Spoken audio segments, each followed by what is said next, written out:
Bonjour, ici Olivier Laliberté, vice-président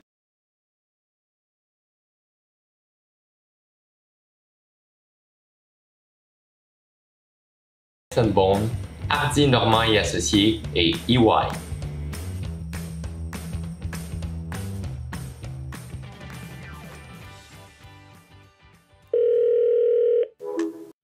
Bonjour, bienvenue au podcast des Bob Bruns. Aujourd'hui, on a un épisode sur IG Gestion de patrimoine. On est avec Carl Thibault. Vous allez bien, Carl? Oui, très bien, merci. Jérémy, vous également? Oui, merci. On va commencer dans le fond en vous demandant qu'est-ce que vous faites chez IG Gestion de patrimoine? Oui, je suis vice-président principal pour le Québec. Donc, je m'occupe du côté de la distribution aussi, mais de l'offre de services également, de planification financière et fiscale pour les particuliers, pour les entreprises également. Alors, ça fait ça depuis maintenant 6 ans, mais ça fait 17 ans et un peu plus que je suis avec IG Gestion de patrimoine. Mais oui, on voit que ça fait longtemps que vous êtes parmi eux. Et puis, comment est-ce que vous avez atterri là-bas? Un accident de parcours, on peut dire un joyeux accident de parcours. Dès la fin de mes études, j'ai commencé une étude en comptabilité, le fait de maîtrise également. J'ai commencé à enseigner en comptabilité d'ailleurs à l'Université Laval. Et j'ai rencontré des collègues à ce moment-là, un peu de temps là, après le début de ma carrière, comme enseignant et aussi un peu en consultation. Et j'ai rencontré à ce moment-là une personne qui était directeur régional. Il m'a parlé de cette carrière-là en planification financière. Je dois le dire que c'était pas du tout là où j'allais, c'était pas ça que j'avais en tête. Et j'avais dit pourquoi pas, je vais aller écouter. J'étais déjà satisfait avec ce que je faisais. Et cet accident de parcours-là, si je peux dire, joyeux, ben, a amené à différents rôles au sein de l'organisation. Et m'a vraiment donné le goût et de voir le lien qui existait énorme entre la comptabilité et ce que je fais au quotidien. Mais oui, c'est sûr, c'est sûr. Puis, dans le fond, c'est vrai que c'est quand même intéressant là, d'avoir juste essayé ça comme ça, puis d'avoir resté là un bon bout après. Comment est-ce que vous voyez ça, dans le fond? Parce que moi, dans ma tête, quand je regarde IG, gestion de patrimoine, je pense surtout à finance. Est-ce que vous pensez que c'est comme surtout enligné vers ça? Est-ce que vous pensez qu'un comptable, mettons, a sa place là, vraiment pour toucher un peu à tout ce qui est finance et planification financière? C'est une excellente question, Jérémy. La réponse serait oui. J'ai eu l'opportunité, puis je continue d'enseigner aussi comme chargé de cours durant ces années-là et de faire le lien entre la formation en comptabilité et aussi le travail qu'on fait au quotidien. Et je dirais que la vision du comptable, cette vision globale, oui, cette connaissance des chiffres, la facilité à effectuer des calculs et autres, la planification fiscale notamment, va donner une vision d'ensemble qui est très utile. Oui, il y a la portion financière attachée aux produits financiers. Vous savez, on est au Québec dans un des endroits les plus complexes en fiscalité au monde, assurément dans les pays de l'OCDE, puis assurément en Amérique du Nord. Alors, d'avoir des connaissances comptables mariées avec cette portion financière-là, je dirais que c'est là où on crée le plus d'opportunités, d'être capable de marier la connaissance de certains outils, mais les impacts fiscaux, les impacts réels que ça peut avoir sur les différentes sphères de l'organisation. Alors oui, absolument. On a d'ailleurs plusieurs comptables au sein de l'organisation qui réussissent très bien et qui utilisent leur connaissance, bien sûr, et des aptitudes qu'ils ont développées dans le cheminement en comptabilité. Est-ce qu'il faut qu'ils aillent faire le titre de planificateur financier? Oui, exactement. On demande aux jeunes de faire le titre de planificateur financier à l'intérieur des 4 années suivantes qui sont joints. On défrait évidemment les frais rattachés à ça. Et il existe une entente avec l'IQPF, qui est l'Institut québécois en planification financière, qui fait en sorte que lorsque les gens ont le titre comptable, ils peuvent aller via un processus, aller faire des examens d'équivalence, qui est un processus assez rapide. Quelqu'un qui voudrait le faire, qui a le titre comptable en soi, pourrait, à l'intérieur d'un an, et même moins dans certains cas qu'on a vu, réussir à l'obtenir le titre à cause des équivalences qui existent, notamment avec l'ordre des CPA. Alors ça permet d'aller combiner ces titres-là. Nous, c'est une exigence que les gens soient planificateurs, planificatrices financières. On donne un peu de temps aux gens là, en arrivant là, pour regarder tout, mais souvent, 4 ans pour nos comptables va être amplement pour aller chercher le titre. J'imagine, j'imagine. Comment vous faites pour gérer votre horaire ou recharger vos batteries là, afin d'être optimal pour travailler? Parce qu'on s'entend que vous touchez à beaucoup, beaucoup d'affaires, ça doit être quand même exigeant. C'est exigeant comme bien des postes, mais souvent la clé, c'est de réussir à s'organiser et de travailler en équipe, de réussir à avoir une équipe autour qui donne un coup de main sur différentes facettes. Mais le morceau le plus important, c'est d'avoir du fun. C'est bizarre à mentionner, mais on peut avoir des tâches importantes à accomplir, comme vous en avez, comme plusieurs en ont, mais quand on a du fun à les faire, ça les rend un peu plus, disons, un peu plus simples à accomplir. Et aussi de s'assurer, vous savez, en comptabilité, on parle beaucoup de la valeur ajoutée, plus que jamais, avec l'avènement des technologies, l'intelligence artificielle qui va venir changer la profession comptable, plus que jamais également. Les comptables, comme bien les praticiens, doivent aller vers la valeur ajoutée. Et quand quand je regarde mon horaire typique d'une semaine, je m'assure de mettre, j'essaie à tout le moins, ce n'est pas toujours facile, de mettre 80 du temps dans les activités qui vont créer de la valeur. Et c'est ce qu'on fait avec nos praticiens aussi à l'intérieur, de les guider vers ça, d'essayer d'amener des activités pour lesquelles on va créer de la valeur. Ça veut dire qu'on ne sera jamais à 100 dans n'importe quel type d'emploi, mais lorsqu'il y a plusieurs tâches à accomplir, on voit souvent deux individus qui ont un même environnement, mais qui, en bout de ligne, vont réussir de manière distincte, pas parce qu'ils travaillent moins fort, mais parce qu'ils allouent leur temps d'une manière peut-être moins efficiente que l'autre. Et c'est vraiment la clé dans l'environnement qu'on a, parce que si on faisait un concours d'Outlook, tout le monde a un agenda plein. C'est juste de dire qu'est-ce qu'on fait avec, de quelle manière on peut être un peu plus efficient et de travailler avec une équipe en place appropriée. Ça, je dirais que c'est une clé importante pour moi. Je suis curieux de savoir, ça ressemble à quoi à peu près ces activités-là qui créent de la valeur?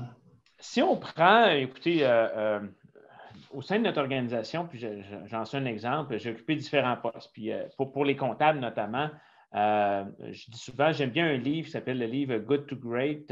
Puis une des phrases à l'intérieur dans ce livre-là qui mentionne, c'est que lorsque tu as des gens talentueux, tu leur trouves une place dans ton autobus, tu leur trouves un siège. Puis à un moment donné, ils vont peut-être vouloir changer de siège.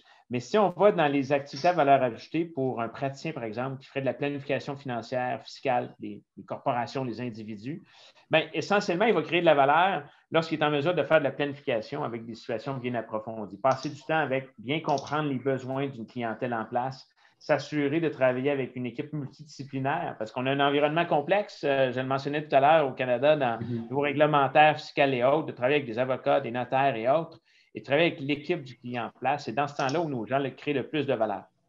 Forcément, une des portions qui est importante, c'est peut-être ma déformation professionnelle qui est restée, mais il faut continuellement améliorer les connaissances aussi. Continuellement améliorer les connaissances, s'assurer que chaque 31 décembre d'une année, notre offre de service, on peut dire, est encore meilleure qu'elle était au 1er janvier, peu importe quel était le point de départ. Alors, moi, je dis, quand on garde un certain temps pour passer du temps réellement à travailler dans des situations avec les clients, améliorer les situations, travailler avec les différentes stratégies, parce que je suis à résumer le travail de nos praticiens en général, c'est de prendre une photo corporative, individuelle des individus, de regarder où ils veulent se rendre, puis de dresser les chemins et les stratégies pour s'y rendre. Et les clients, en bout de ligne, vont prendre la décision finale. Mais le rôle d'un professionnel, c'est d'illustrer toutes ces solutions possibles-là. Et c'est dans ce moment-là qu'on crée de la valeur et, on va se le dire, qu'on a le plus de fun aussi. Je ne cacherai pas que dans mon 20-30 il y a des moments où j'ai du fun, mais je m'en rends moins compte, là, comme n'importe quel type de travail. Mais lorsqu'on est dans la portion valeur ajoutée, ça, je pense que là, c'est un environnement qui est beaucoup plus favorable. Tant mieux. Avez-vous des passions hors du contexte de votre travail? Absolument. J'adore le hockey. Je fais du ski. J'aime bien le sport en pratiquer aussi. Loin d'être un expert dans tout ça, mais j'aime bien en faire de la course à pied, du vélo, la randonnée. Bref, beaucoup le sport. Les voyages, ben là, c'est plus tranquille un petit peu là, dans l'environnement COVID-19, mais j'aime bien aussi dans le cadre de mon travail, j'ai à le faire aussi. Mais c'est évidemment là, des passions que j'ai aussi, fort importantes. Puis on voit beaucoup de nos gens, une similitude, c'est drôle que vous mentionnez ça, parce qu'il y a beaucoup de personnes qui réussissent excessivement bien, qui ont un succès assez important au sein de notre organisation, qui avaient des passions, notamment dans le domaine du sport. On a beaucoup de gens qui ont œuvré dans des équipes sportives de haut niveau également aussi et qui ont eu ce goût-là. Alors, c'est intéressant de voir ces ramifications-là, puis de voir que, justement, les hobbies personnels, les passions individuelles sont importantes. Puis, j'ajouterais, chez nous, les gens, ce qu'ils vendent, c'est eux-mêmes. Alors, il n'y a pas 23 eux-mêmes, là. Quand ils font du sport, quand ils sont avec leur ami, leur famille ou au travail, c'est le même. Alors, ça, forcément, beaucoup de gens qui sont très passionnés. C'est ça qu'on recherche beaucoup. Je pense que c'est une des qualités qu'on ne parle pas beaucoup dans le milieu du travail, mais la passion puis l'humilité de demander l'aide lorsque c'est nécessaire dans une situation. Mais je pense, oui, mais je pense que c'est un bon moyen justement de parfois se déconnecter un peu puis comme revenir plus en force après. Mais aussi, je ne sais pas, on dirait vraiment qu'il y a effectivement une connexion souvent entre les gens qui performent bien au niveau sportif puis en entreprise après ça. Je ne sais pas pourquoi, mais c'est vrai que c'est quand même intéressant de regarder ça de plus près.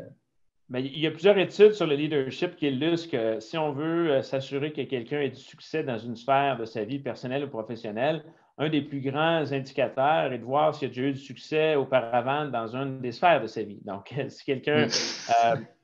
j'ai personnellement été toujours très près des compétitions universitaires, les jeux du commerce, le minimum financier et autres, y avoir participé, coaché et autres. Et on voit beaucoup ce critère compétitif-là qui ressort de manière importante. Et on voit aussi ce trait-là. Les gens, ça va les suivre tout le long. Cette compétitivité-là, saine, soit évidemment, va être fort intéressante parce que ce désir de performer-là et le désir aussi de faut aimer le monde. Les gens qui n'aiment pas le monde, c'est sûr que je dirais même que la profession comptable, en général, c'est rare que c'est tout seul. Là, donc, ça va être une interaction diverse. Alors, les hobbies, c'est intéressant que vous mentionniez ça parce que je regarde souvent ça. Ça va m'en dire beaucoup sur les individus, souvent. Pas tout le temps, mais souvent. Ben oui, c'est vrai. C'est quelque chose que vous regardez, mais oui, lors de recrutement et de choses comme ça. Notamment, vous avez mentionné là, les jeux du commerce. Oui. C'est une bonne pratique aussi. Ça se pourrait-tu à des cas réels? Absolument. Totalement. Puis je vais vous avouer que je suis biaisé. Je les ai coachés pendant pas mal d'années. Mais pour moi, ça a été une école de vie quand je l'ai fait. Mais tous les étudiants que j'ai eus au courant de ces années-là qui l'ont fait vont le dire. C'est plusieurs cours universitaires regroupés en un qu'on va intégrer, puis des cas réels de la vie. Hein. Un examen, c'est jamais une situation parfaite. On va évaluer des connaissances à un moment donné. Mais lorsqu'on a un cas à régler, à présenter devant les propriétaires d'une entreprise ou un conseil d'administration qu'on doit convaincre, forcément que ça prépare beaucoup. Et je dis souvent, si les gens aiment ça, ce côté-là, on voit là aussi le dynamisme, puis ça prépare. C'est sûr que c'est une recommandation à faire à des gens qui disent hey, je me demande, je devrais faire ça. Forcément, c'est fort intéressant. Oui. C'est le fun aussi. il y a la côté qui est bien le fun aussi en même temps. Si je vous demandais un candidat, mettons le candidat idéal, là, ça serait quoi? Oui, j'en ai parlé un peu tantôt, mais je vais revenir sur certains points. C'est sûr, j'aime bien avoir quelqu'un, je suis au bac puis à la maîtrise, puis toujours à la fin d'un bac, d'une maîtrise, d'un titre comptable ou d'un titre quelconque. Pour moi, la définition serait « a appris à apprendre ». Et pour moi, cette notion de « a appris à apprendre », c'est une aptitude qui est fort intéressante. Moi, je recherche des gens qui ont des aptitudes plus qu'uniquement des connaissances. Des connaissances, forcément, c'est important, mais ça s'acquiert. Je fais souvent l'exemple, si quelqu'un chante mal, puis prend des cours de chant, il ne fera pas le Centre Bell. Mais si quelqu'un va apprendre une autre langue, qui a déjà eu des aptitudes pour l'apprendre, il va être en mesure de le faire. Alors, quelqu'un qui a le goût d'apprendre, qui a le goût justement de dire, je veux aider les gens à atteindre des objectifs. Je veux travailler sur l'efficience, sur l'efficacité, sur cet aspect-là. Quelqu'un qui va avoir l'humilité aussi de dire, on travaille maintenant dans un environnement complexe, il faut aller chercher cette multidisciplinarité-là. Et quelqu'un qui serait passionné par ça. Je dis souvent, peu importe ce que tu fais, si tu es passionné, ça devrait bien se finir parce que ça va avoir l'air moins être du travail, mais plutôt quelque chose de le fun au quotidien. Alors ça, c'est sûr, mais comme c'est un milieu complexe, ce désir d'apprendre doit demeurer là. Ce n'est pas juste ce qui était là lors de la formation initiale, mais ce désir d'apprendre doit être là encore et de vouloir améliorer. Et disons qu'on est bien servi dans ce milieu-là si on veut continuer à acquérir des connaissances. On ne s'ennuie pas avec nos gouvernements hyperactifs aussi là, qui changent souvent les règles fiscales et autres. Ça vient changer et, disons, créer des éléments intéressants pour apprendre davantage. C'est sûr, c'est sûr. Ce serait quoi la chose qui vous aurait permis là, d'occuper le poste là, dans lequel vous êtes actuellement? Qu'est-ce qui vous a permis de gravir les échelons? Ça va être un peu étrange comme réponse, mais le fait que ce n'était pas le but initial. Je n'ai pas commencé chez IG Gestion de patrimoine, Groupe Investors, il y a un peu plus de 17 ans maintenant, en me disant j'espère que je vais être le président principal. Non, ce n'était pas ça. Quand j'ai commencé, j'avais vraiment le goût de faire cette pratique-là. Puis, en faisant ça, en ayant du fun avec certains individus, une personne à qui j'ai travaillé toutes ces années-là, souvent m'a dit tu devrais venir m'aider dans telle sphère. Et c'est très varié. J'ai des comptables dans une équipe de planification financière avancée. J'en ai d'autres qui sont des équipes volantes. J'ai des gens qui vont être dans le service, des gens qui vont faire un peu plus de la gestion, comme je fais également aussi, mais du développement. On a besoin de tout ça à la fois. Alors, je reprends vraiment l'exemple de quelqu'un qui a un intérêt pour ça, pour le domaine dont je fais mention. Mais c'est sûr que, c'est de rentrer dans l'autobus, de prendre le siège, et de dire éventuellement, si ça me tente, des opportunités, il y en a plein. C'est la beauté de la chose. Quelqu'un qui dit, moi, Carl, là, j'aimerais ça faire ce que tu fais éventuellement. Bonne nouvelle, mon poste, éventuellement, quelqu'un devra le faire.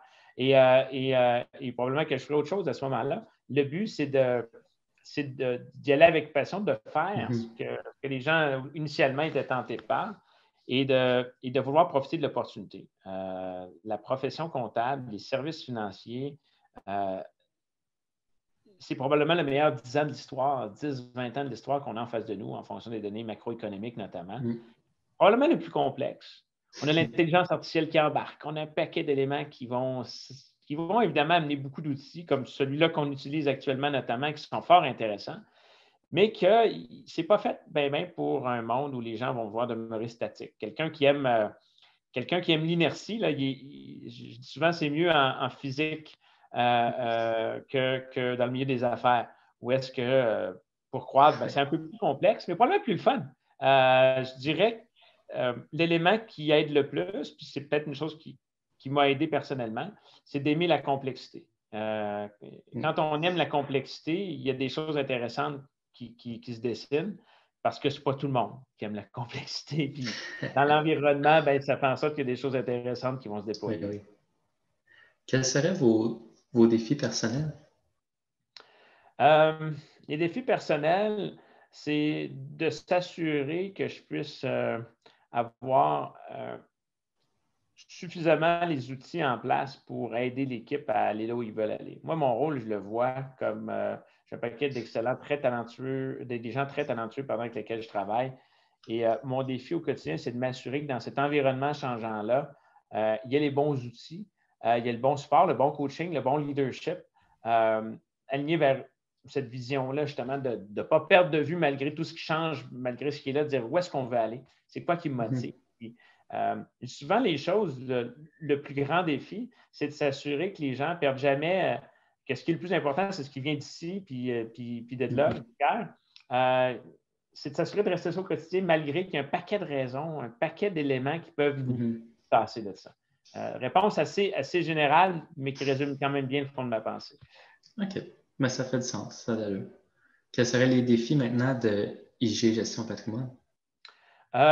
C'est de s'assurer même si on connaît nos meilleures années à vie pour IG Gestion de patrimoine au Québec, c'est arrivé à peu près en 1952. On a nos meilleures années actuellement grâce au travail des gens qui sont là. Mais c'est que malgré qu'on a de bonnes années, comment on fait pour innover?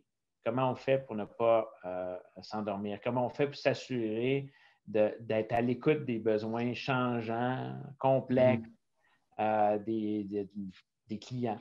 Et ça, c'est le défi numéro un. Il ne faut jamais s'endormir, là, si on peut dire. Puis, il y a un livre que j'ai beaucoup aimé puis que j'avais même lu quand j'étais étudiant à la maîtrise, que j'ai utilisé après comme enseignant.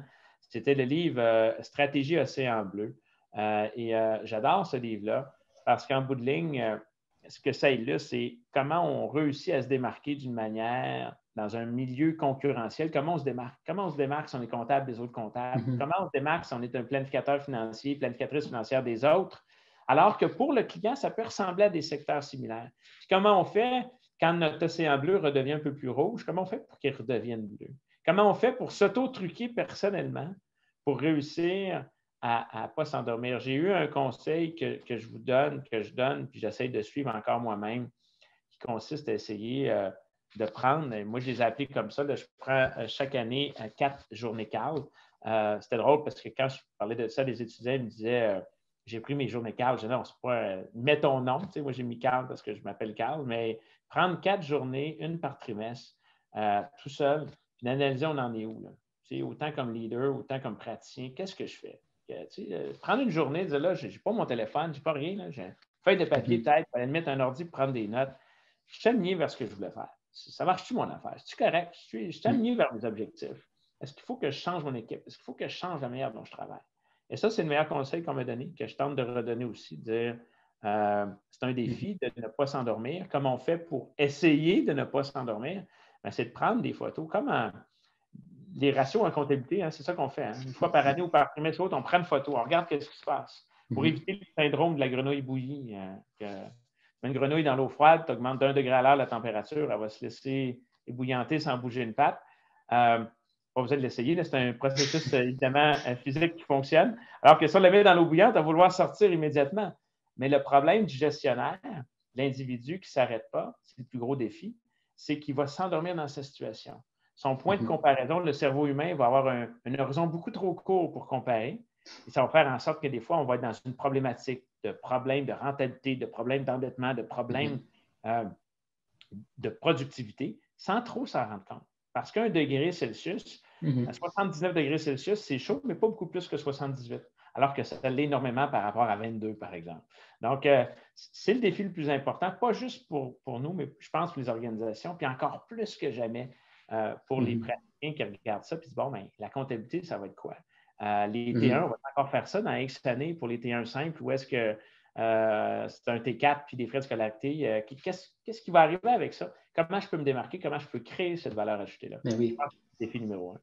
Puis je pense que c'est très vrai aussi pour le client, ça, qu'est-ce que vous disiez par rapport à s'endormir et tout, parce que c'est facile de regarder aujourd'hui, de se dire mes objectifs dans telle année, ça serait ça, mettons, pour la retraite et tout, faire des étapes, là, amorcer un processus dans le fond afin de ça, mais qu'il y a tout plein de choses qui se passent entre-temps, qui viennent changer au final comment il faudrait justement placer notre argent et tout ça.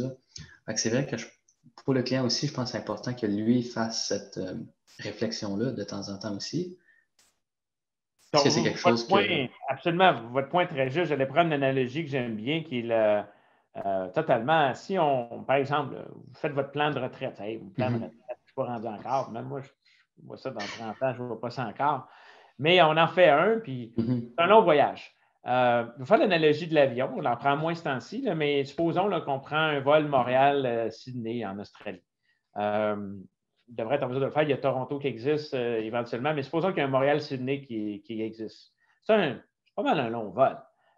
Puis, je parlais à plusieurs pilotes d'avion dans le temps, puis c'est souvent qu'on a un trajet de vol, mais souvent, à cause de la météo, à cause des courants d'air, tout ça, on va être obligé de changer, modifier pas la destination, mais modifier le trajet. Puis, il va y avoir des turbulences. Il va y avoir des turbulences dans un vol. Si on a voté ici, là, il va y avoir des turbulences sur un vol Montréal-Sydney. D'après moi, oui. Je dis, qui aime les turbulences? Personne ne va lever la main. Là. Mais dans un avion, qu'est-ce qu'on fait? On s'assure s'il y a un bon pilote quand il y a des turbulences. C'est pas quand on prend un verre de champagne en écoutant un film là, qu'on se demande s'il y a un bon pilote. C'est quand il y a des turbulences, est-ce que j'ai la bonne personne? Et la finance, la planification financière, c'est ça qui se passe. C'est le rôle souvent du comptable au sein d'entreprise, du planificateur, de la planificatrice financière. C'est de se dire, écoutez, quand il y a des turbulences, il va en avoir. C'est normal. Il faut peut-être réaligner le vol. Il faut peut-être changer l'attitude. Il faut peut-être changer le trajet. Mais on garde la destination en tête. Parce que si on prend un parachute, supposons qu'on pouvait le faire, puis qu'on prend un bateau, je pense qu'on va arriver pas mal plus tard qu'on aurait souhaité à Sydney. Et malheureusement, dans notre milieu, dans la vie qu'on est, les gens prennent un parachute beaucoup trop souvent. Et ils ne vont pas faire confiance à des professionnels suffisamment. C'est une des erreurs les plus fréquentes. Alors, votre point très, très juste, il faut avoir cette même vision-là comme client de dire, ben, j'ai un long trajet, la vie va changer, il y a un paquet de choses qui vont arriver durant ce vol-là, c'est un vol de 19 heures, 20 heures, c'est sûr que ça va changer. Mais il faut juste réajuster. Ce n'est pas grave, les changements, c'est normal. Les turbulences, c'est normal. C'est qu'est-ce qu'on fait avec. C'est la réaction qu'on va avoir au changement. Super. Puis maintenant, pour revenir plus au recrutement, quels conseils vous pourriez donner aux étudiants qui veulent se préparer au recrutement? Une chose qui est fort intéressante qu'on a en place, qu'on a mis, on a un processus de stage qui peut être fait aussi, puis venir, si on peut dire, dans les différentes facettes de l'organisation, de tester un peu si on aime ce genre de travail-là. On appelle ça chasser l'indifférence. Parce que personnellement, quand j'étudiais en comptabilité, je pense que j'ai pensé à 2-3 choses avant, puis j'ai déjà été même inscrit en génie électrique personnellement. Puis à un moment donné, ben, ce qui a changé mon choix, dans mon cas à moi, c'était des enseignants de qualité, des modèles que j'ai pu avoir, mais en bout de ligne, le marché du travail, je n'avais pas fait tant de tests que ça. Comptable, on va voir souvent aller dans des cabinets hauts, on peut tester ça. Alors nous, un bon test, c'est de voir apprendre au moins ce qu'on aime, mais encore plus, qu'est-ce qu'on n'aime pas. C'est aussi important de savoir qu'est-ce qu'on n'aime pas faire. Alors, quand je parle de la planification, quand quelqu'un dit, moi, je vais m'asseoir avec une entreprise, un individu, de travailler sur la complexité de la planification financière, fiscalité et autres, de tenir compte des règles et tout ça, puis de les guider là-dedans, de travailler à cet effet-là, est-ce que c'est quelque chose qui m'intéresse? Si la réponse est non, bien, ça règle vite. Je n'ai pas besoin de me préparer. Je vais regarder une autre alternative qui peut exister. Si ça m'intéresse, bien là, je suis un peu pogné parce qu'il faut que j'aille un processus de réflexion un peu plus long. Qu'est-ce qui pourrait m'amener à ça? C'est de dire, bien, je vais aller tester, je vais aller faire ça. C'est pour ça qu'on a mis en place depuis maintenant de nombreuses années un processus de stage, que les gens puissent venir voir qu'est-ce qu'on fait, voir qu'est-ce qu'il y en a. Et ça peut être dans différentes facettes. Ça peut être le travail pratico-pratique, évidemment, de planificateur financier, pas en faisant de la planification, mais en voyant ce qui se fait. En travaillant en aide aussi au département de planification financière avancée. C'est de voir qu'est-ce qu'on veut faire et de dire, bon, mais si j'aime cette sphère-là de la comptabilité, qui est de plus en plus développée, parce que la planification financière, c'est un des champs d'expertise de la comptabilité. Et de dire, de plus en plus d'universités offrent ces programmes-là également. Alors, c'est de dire, est-ce que si ça m'intéresse, bien, est-ce que j'aime quand même travailler dans l'incertitude? Vous savez, il y a plusieurs formations à l'université en comptabilité qui parlent de la prise de décision en situation d'incertitude. Est-ce que j'aime ça? Est-ce que j'aime ça guider? Est-ce que j'aime ça quand je dois innover un peu? Est-ce que j'aime ça quand je dois... Oui, il y a des règles en place, mais est-ce que j'aime développer? Est-ce que j'aime penser à de nouvelles stratégies? Si la réponse est oui, ben là, ça vaut la peine de dire, je vais aller voir si peut-être des stages, peut-être de ce genre de formation-là pourraient m'intéresser. Pour mieux connaître, un stage, je me dis, ça rajoute des cordes à un arc. Au pire aller, on choisit une autre corde à cet arc-là. Mais en même temps, je pense que c'est un bon exemple pour bien se préparer. Mais je dirais aux gens qui ont pris le choix, les comptables qu'on a à l'interne réussissent excessivement bien. Plusieurs que j'ai en tête ont des excellentes carrières. Et évidemment, là, je vais être un peu chauvin pour être comptable moi-même, mais je pense que ça donne une excellente préparation. Pour ceux et celles que ça intéresse, la formation en comptabilité donne une excellente préparation. Autant les postes en planification financière qu'en gestion d'un bureau régional, qu'en gestion provinciale comme celle que je fais, qu'en accompagnement fiscal. Si les gens aiment ça, la formation va les préparer adéquatement. Mais oui, c'est quand même assez... ça touche à beaucoup de choses comme formation aussi. Alors oui, je comprends très bien. Maintenant, est-ce que vous offrez des visites de bureau, des séances de réseautage? C'est quoi, mettons, aussi comment, mettons, qu'un étudiant peut s'impliquer, mettons, pour peut-être aller chez IG, mettons, gestion de patrimoine? Une excellente question. Ce qu'on fait actuellement, on développe beaucoup de partenariats avec les organisations comme la vôtre, forcément, et de dire, si les gens ont de l'intérêt, ils peuvent aller vous voir. Et nous, on est en lien directement avec vous ici, de dire, ce serait quoi le meilleur chemin? Peut-être même de vos anciens étudiants qui écoutent ça et qui disent, j'aimerais ça savoir, ils sont dans une autre zone géographique. On est dans tout le Québec.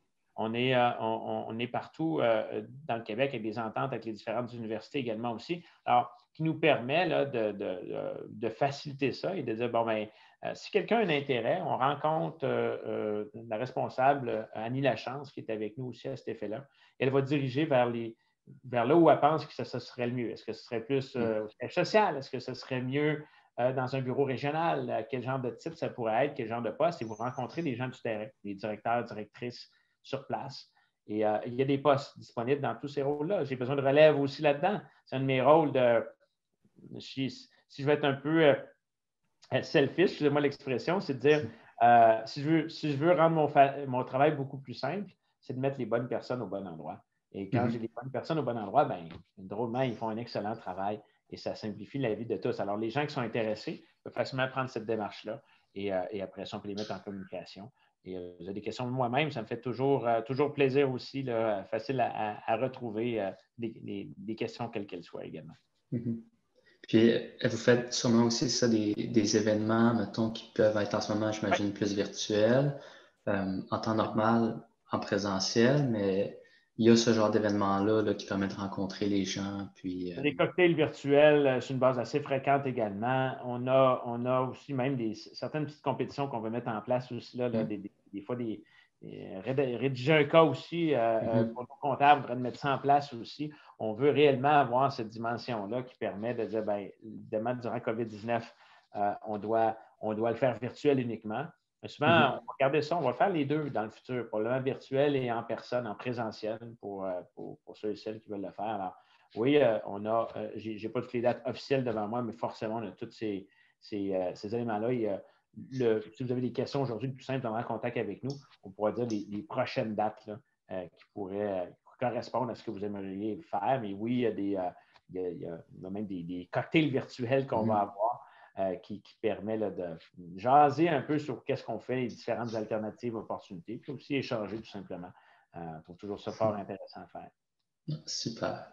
Une autre question qui me préoccupe quand même beaucoup, malheureusement. À quel point le dossier académique est important, mettons, comparativement à la personnalité, l'attitude ou d'autres expériences, mettons, si on regarde strictement les notes scolaires? Oui, non, le dossier scolaire, c'est sûr que, bon, quelqu'un qui arrive avec comme j'ai toujours dit, avec un titre comptable, par exemple, on va dire, ah, lui, il est plus beau, il est plus bleu, plus blanc, moins blanc, il y a le titre comptable en place. On va regarder, c'est sûr, les résultats, mais sachant que le processus pour obtenir le titre comptable lui-même, les universités ont déjà un processus rigoureux. Donc, nous, on s'assure que ça a été bien fait. Et on va regarder, je dirais que oui, le dossier peut avoir un impact, mais 80% va être attaché après ça à la personnalité des gens, aux aptitudes personnelles, aux habiletés individuelles, au fit qu'ils vont avoir aussi pour un poste donné, pour une région donnée. Ça va être très, très important parce que pour différentes raisons, il y a des gens qui peuvent avoir des dossiers académiques excellents, puis peut-être avoir un fit un petit peu moins intéressant pour certains types de postes, et vice-versa, des gens qui ont peut-être un dossier académique qui pour diverses raisons, n'a pas été aussi éloquent qu'ils auraient souhaité, mais qui, par ailleurs, pourrait avoir un fit tout à fait approprié en fonction des attitudes personnelles et autres. Et ça ben, c'est un point très important également. Super, c'est rassurant. Puis, combien de postes vous avez à combler habituellement? Ça va dépendre. Quand on parle des stagiaires comme tels, on essaie d'avoir une dizaine de postes de stage là, de disponibles. Ça peut monter jusqu'à 20 si on va dans différentes zones géographiques, mais des postes, on va chercher des postes de planificateurs, planificatrices financières. Là, je ne parle pas nécessairement en stage, mais après ça, pour faire le travail. Dans nos régions, comme par exemple à Montréal, on a 6 bureaux régionaux. Donc, au total, des gens qui vont venir de l'industrie. On se garde toujours une place pour les étudiants. Tout le temps, une place pour les étudiants. On a des gens de l'industrie qui viennent chez nous. On a des comptables qui, pour une pratique de 25 ans, viennent chez nous. Mais on garde toujours une place pour nos étudiants. Et ça, on s'assure toujours d'avoir, par exemple, pour la Ville de Montréal, au moins une dizaine de postes par année qu'on veut être comblés par des jeunes. Que ça prend ça. Ça prend une relève en place. Ça prend des équipes multidisciplinaires. Ça prend des gens qui, comme on vient de dire, ont eu les dernières connaissances à jour aussi. Et ça fait un bon mix. Hein. Je connais beaucoup la multidisciplinarité, mais aussi le multigénérationnel est très important également. OK, super. Est-ce que vous regardez beaucoup les LinkedIn des candidats? Est-ce que vous regardez aussi les autres réseaux sociaux? Oui, on va avoir c'est sûr, hein, c'est la mode maintenant, on va vérifier tout ça. Donc, je dis souvent la blague là, s'il y a peut-être eu des moments où la soirée est plus avancée et qu'on a mis des pauses, c'est peut-être bon de peut-être faire un clean-up de ce genre de situation-là. Parce que oui, on va regarder. Comme on travaille avec le public, vous savez, maintenant, tout est public. Alors, on va le regarder. Alors, c'est important peut-être de regarder, là, évidemment, là, on va. On comprend que les gens ne sont pas toujours en complet cravate, là, bien évidemment, je ne suis pas comme ça non plus, mais c'est juste de s'assurer on va quand même faire un spot check. Nos équipes de conformité vont vérifier ça. On va dire, googler, là, si on peut dire, ça va se faire aussi, bien évidemment. Mais bon, en général, on n'a pas vu trop d'enjeux majeurs à cet effet-là, mais maintenant, mais oui, c'est quelque chose qu'on vérifie. Est-ce que, par curiosité, avez-vous des exemples de fois où c'était vraiment quelque chose de flagrant, mettons, qui sautait aux yeux, que tout de suite, ça ne pouvait pas passer, mettons? C'est sûr, on essaie aussi d'avoir des gens qui seraient, qui vont avoir des idées très arrêtées, puis un manque de respect important envers des sphères. On a cette notion de diversité, évidemment, au sein de l'organisation. Alors, des gens qui seraient très, très, très positionnés avec un respect, disons, douteux des individus, peu importe que ce soit le genre, l'âge, la nationalité. Donc, ça, c'est sûr que ça serait l'élément. Quelqu'un qui s'est pris en photo puis c'était pas le meilleur, ça peut arriver, mais quand les gens vont être. Je dirais que le respect, l'image qu'on va voir après, c'est sûr que, en quelque part, c'est l'image corporative, puis on veut s'assurer là, que chacun a droit à ses opinions, mais on veut que ce qui est communiqué soit fait de la manière très respectueuse de cet effet-là. OK, super. Je vois le genre de commentaires surtout. Vous pouvez vous mettre des histoires vous-même, je suis convaincu, en regardant les réseaux sociaux. Est-ce que les possibilités d'avancement, ça ressemble à quoi les possibilités d'avancement, dans le fond, chez IG Gestion de patrimoine? Écoutez, comme mon beau-père m'agace souvent, il dit t'es pas fiable, tu as changé souvent de rôle. Écoutez, j'ai été conseiller, j'ai été directeur de division, j'ai été directeur régional, responsable de succursale, j'ai été vice-président pour une portion du Québec, vice-président principal maintenant. Puis je ne niaise pas, tous ces postes-là sont disponibles. Là. Ça dépend pas tous dans la minute, mais j'ai des directeurs régionaux dans l'ensemble de mes zones géographiques au Québec qui vont aller vers la retraite dans les prochaines années. Je vais avoir des besoins là-dedans. Chez nous, ce n'est pas un syndicat de manière, évidemment, les syndicats font un excellent travail à certains égards, mais ce n'est pas une approche syndicale qui dit, ben, je rentre à tel moment, alors à ce moment-ci, ben, c'est autour de telle ou telle personne. C'est vraiment basé sur les aptitudes et autres. Alors, c'est vraiment plus les goûts. La bonne nouvelle chez nous, il y a des praticiens, des planificateurs, planificatrices financières qui vont faire plus que le CEO en termes de rémunération. Ça n'a rien à voir avec. C'est vraiment, si j'avais à simplifier ça, pour moi, on aurait pu sauver beaucoup de cartes d'affaires là, pour plusieurs personnes. On est des coachs, coach avec des clients, coach avec des conseillers, coach avec des équipes de travail, des employés, mais c'est la réalité. Alors, c'est beaucoup plus qu'est-ce qui tente. Puis j'ai toujours eu énormément de difficultés à quitter les rôles que j'ai obtenus. Je suis sérieux. C'était déchirant à chaque fois. Je ne suis pas certain. J'ai beaucoup de plaisir à les faire. Mais quelqu'un qui veut ça, ben je dirais que les postes sont très, très, très divers. Ça dépend des aptitudes. Et évidemment, on a notre meilleure croissance. On a eu en 2020 notre meilleure année à vie, étrangement, malgré COVID. Alors, pour le Québec, c'était notre meilleure année à vie. Alors, quand il y a une croissance, ben, vous aurez deviné qu'avec une croissance d'opportunités, ça crée beaucoup d'opportunités comme telles. Et ça, ben, pour en savoir davantage, on a évidemment des sessions d'information, des rencontres avec nos directeurs respectifs qui peuvent, en fonction de leur bureau respectif, parler des opportunités qui sont là. Ou même moi-même, ça me fait plaisir. Je suis pas mal au fait des différentes opportunités qu'on a un peu partout au Québec également. Puis, qu'est-ce qui distinguerait, mettons, IG pour quelqu'un qui cherche un stage par rapport aux autres cabinets ou entreprises? Bien, pour bien connaître, les différents types de stages, c'est sûr que si on prend le titre CPA auditeur, où on va aller faire évidemment là, un travail qui est beaucoup plus d'audit, forcément, là, je dirais, le meilleur endroit, on peut en avoir de temps en temps, mais on a très peu de stages à cet effet-là chez nous. C'est plus pour les gens qui disent j'aimerais mieux un stage en entreprise, où là, un stage en entreprise, on peut avoir un contrôleur, on peut avoir différentes sphères qui vont être là. Ils sont toutes fort intéressantes. nous, ce qui va être démarqué, c'est vraiment une approche service-conseil un peu plus. Je dirais que c'est la grosse différence. Souvent, on va avoir puis, comme j'ai toujours dit, il n'y a pas de mauvais stages. Il y a juste des stages, des fois, qui fitent moins peut-être pour un individu donné. Et c'est de dire, nous, cette approche conseil-là, service-conseil, puis de toucher à tout, très, très multidisciplinaire. Là. Donc, il n'y a pas une journée qui ressemble à l'autre. On peut dire ça comme ça. Là. Donc, ça prend quelqu'un qui dit, j'aime ça, j'appelle ça le critère feuille blanche. Il y a des gens qui aiment moins ça. Moi, j'ai toujours adoré ça, de dire, OK, j'ai une feuille, ce n'est pas limité, cette affaire-là. Là. Il y a des lignes qui vont pousser des paramètres, mais la manière dont je vais le faire, elle va être unique. Elle va être unique à ce que moi, je vais lui donner ma couleur, je vais lui donner la manière dont je veux le faire. Ça, ce sera un élément différenciateur important. Et forcément, évidemment, en comptabilité, il faut aimer un peu l'aspect fiscal, aimer un peu l'aspect contrôle, aimer l'aspect budgétaire et autres, forcément, qu'on va retrouver. Puis analyse aussi de plusieurs compagnies différentes. Lorsqu'on fait de la planification financière pour des compagnies, on va travailler beaucoup sur, ils utilisent des outils financiers, quel sera leur impact, la structure de rémunération qu'ils ont en place, c'est quoi l'impact?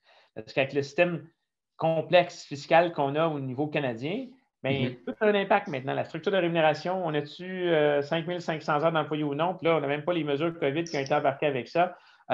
Est-ce que j'ai des actionnaires de la famille ou non? Alors, plusieurs sphères qui viennent toucher et qui sont fort intéressantes, mais qui ont besoin de beaucoup, beaucoup d'informations, beaucoup de bagages. C'est pour ça qu'on offre des équipes. On ne laisse pas nos gens comme ça. Là. On a des équipes dans chacune de nos régions pour guider et aider. Là. Des comptables, des fiscalistes, des notaires et autres aussi qui viennent appuyer nos praticiens parce que c'est impossible de tout connaître en tout. C'est beaucoup trop vaste. Est-ce que les candidats se retrouvent rapidement devant les clients? Ça, je me demande un peu. Ça dépend. C'est sûr que si quelqu'un vient, dépendant du type de stage, il y a des stages que si on veut faire du conseil au client directement, si on parle de produits, là, il faut avoir les permis aussi inhérents à ça, donc les permis de l'AMF, de la Chambre de la sécurité financière, évidemment, qui sont rattachés. Si on veut être au support, donner un coup de main à des pratiques, mettons, sur des aspects bien spécifiques, ça, on peut donner un coup de main, mais c'est sûr que rapidement dans le stage, on va avoir accès au service client rapidement. L'impact, qu'est-ce qu'on va pouvoir communiquer et autres, va dépendre du type de stage, du type de permis qu'on va avoir. Mais c'est sûr que ce que nous j'aime le plus, je ne vous cacherai pas, ça fait une dizaine d'années qu'on fait différents types de stages, c'est l'approche client. Puis d'avoir accès au client le plus rapidement possible, en respectant les paramètres, évidemment, qu'on a le droit d'avoir accès, forcément. Mais c'est ce qui plaît le plus. C'est-à-dire, concrètement, ce dossier-là, comment on peut l'améliorer, comment on peut faire ça. Et ça, on s'assure de le mettre assez rapidement, en fonction, évidemment, des attitudes, mais aussi des permis détenus des individus. Super. Je pense qu'on a fait on a bien entouré le sujet du recrutement. On peut finir, là, dans le fond, en vous demandant c'est quoi vos accomplissements dont vous êtes le plus fier? Les accomplissements les plus fiers, sans hésiter, c'est le fait qu'il y a beaucoup d'individus avec lesquels je travaille qui ont atteint leur objectif. Un paquet de gens qui font des beaux plans, là, des entreprises, des individus qui font des beaux plans en novembre, décembre, janvier pour l'année qui s'en vient. Puis tout est dans l'exécution.